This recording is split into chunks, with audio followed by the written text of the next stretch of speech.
Right now on NBC Charlotte, a cold case solved 13 years later. The ties it has to the case of a South Carolina woman kidnapped and held against her will this year. And the investigation is over. What the FBI is saying now that it's finished combing through new emails in the Clinton case. Plus, North Carolina breaks a record. Just how many of you got out to vote early this year? The news at 6 starts right now. This is WCNC, NBC Charlotte News. It's just hard to believe it. We're here, and it's the anniversary again. And it's like, seriously? You know, it's very difficult. First tonight, chilling new details about the man accused of holding a South Carolina woman chained inside a storage container for several months. Good evening, everyone, and thank you for joining us. I'm Fred Shropshire. Law enforcement officials now saying 45-year-old Todd Kohlhepp confessed to at least 7 murders. NBC Charlotte Savannah Levins joins us now with the latest. Savannah, what do we know this evening?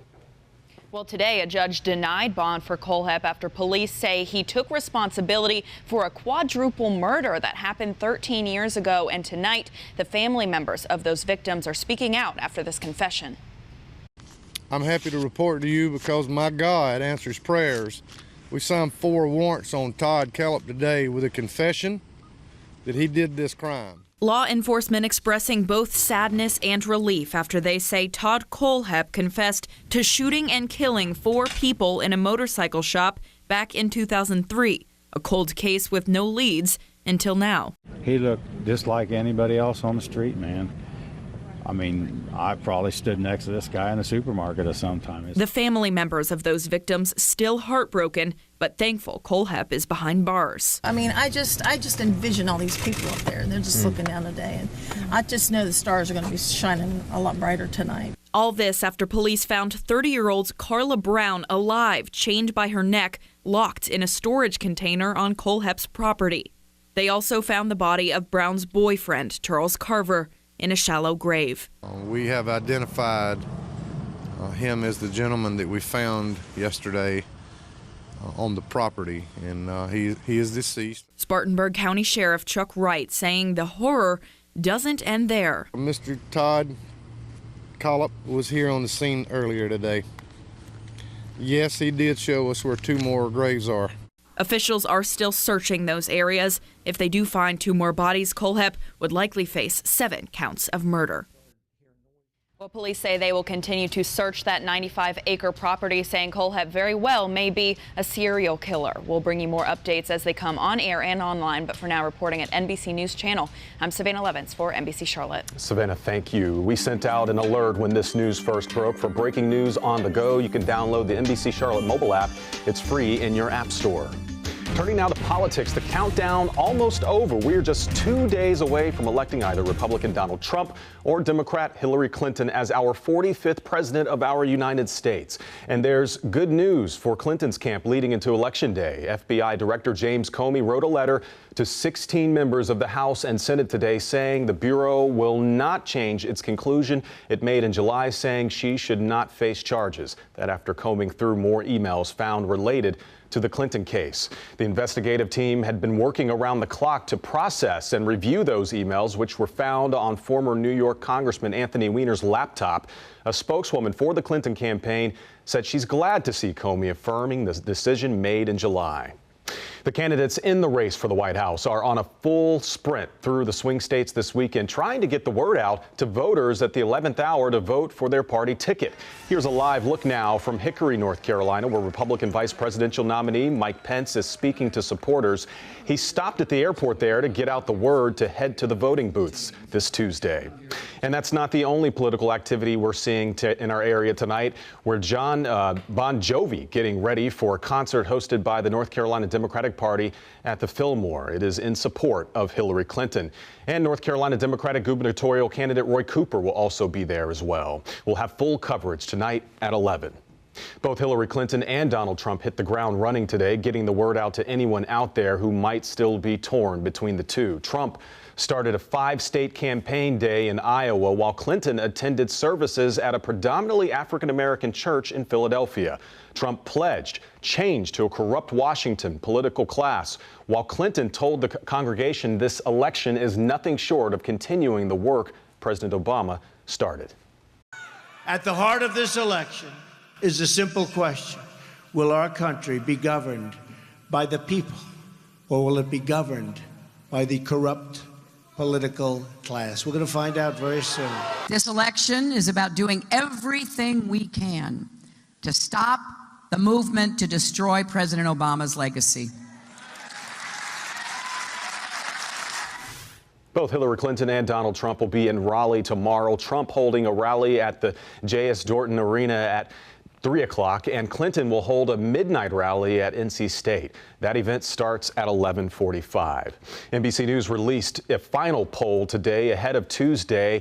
They have Clinton holding a 4-point lead over Trump nationally in a 4-way race. In a 2-way race, Clinton leads expands to 5 points with 48% of the vote, but Trump is gaining on her with Clinton's lead actually down from the 11-point edge she enjoyed in the 4-way horse race in mid-October. Millions of people have already made their choices. Here in North Carolina, voters packed the polls yesterday for the last day of early voting, and our state broke a record with more than 3 million ballots cast statewide early or absentee. Just more than 17,000 people voted yesterday in Mecklenburg County for a total of 299,000 since October 20th. That is 42.2% of registered voters in the county.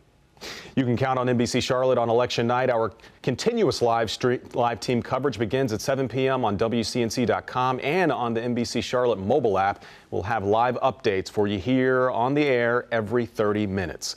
Turning now to our forecast. The sun was out and shining today. This is a live look outside from our view cam. Great to get out with your friends and family. Enjoy that crisp air out there. Chief Meteorologist Brad Panovich joining us now. Brad, are we going to see more days like this now? We sure are. It is getting chilly quick out there, though, Fred, with the sun setting now at 5:23. The temperature's already down into the 50s in a lot of neighborhoods out there, even 49 up in the Boone area. The air is incredibly dry. When you have dry air, clear skies, and high pressure overhead, you get big swings in temperature. That's what we saw today. 37 for a morning low with frost, but 73 this afternoon, which was actually above average. Look at those chilly morning lows. We saw a freeze in some locations, like out towards Albemarle and Salisbury and Wadesboro, very close. So again tonight, a frost advisory in effect for the Interstate 40 corridor, most of our western counties, but even in the Charlotte area. If you have tender plants out there, the possibility for another frost is likely tonight as temperatures will be falling back down into the upper 30s. Coming up, though, we have even colder air on the way, if you can believe that, and I'll let you know if we're going to see any rain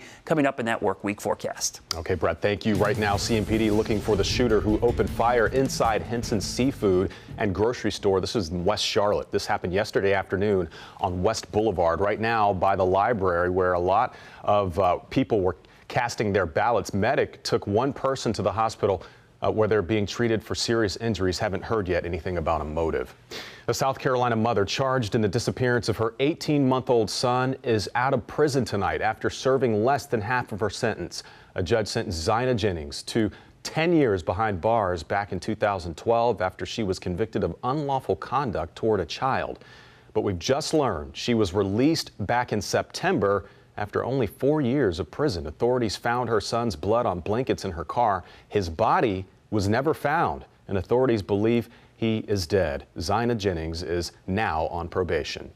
The federal trial for alleged Charleston church shooter Dylan Roof picks back up tomorrow. He is on trial for his life, charged with gunning down 9 black parishioners during a Bible study last year. Jury selection started last month with a pool of 747 potential jurors. Now that number is down to 512. Once the number is down to 70, they will be presented to the attorneys who will dismiss those they don't want. Opening statements in the case aren't expected to start until after Thanksgiving. Right now, North Carolina's main fuel pipeline is back open after a deadly explosion in Alabama. Colonial Pipeline has closed the line to make repairs. It had been shut down since last Monday. So far, we haven't seen any widespread fuel shortages, and gas prices have been holding pretty steady. Well, the Panthers taking on the Los Angeles Rams as we speak in California. NBC Charlotte sports director Nick Carboni joining us now. Nick, how's the team looking so far? Well, Fred, not so good, but thankfully neither are the LA Rams. The Panthers holding a 7-0 advantage. That's what they led by at the break, thanks to a Cam Newton to Greg Olsen connection. But neither team's running game can do much of anything. Cam taking some big hits yet again. Graham Gano, he's missed a field goal, but LA's kicker has missed twice. It is looking like 7 points might be enough to win this game for the Panthers. We'll see. And they need a win any way they can get it, as we know. Fred? All right, fingers crossed. Thank you. Coming up, riding motorcycles for a cause, the requirement CMPD put in place for these guys to hit the road today. It was a chilly start to your Sunday morning. It could be even colder in some spots tomorrow. Coming up, I'll show you those morning lows and when we're going to see another blast of cold air in your work week forecast.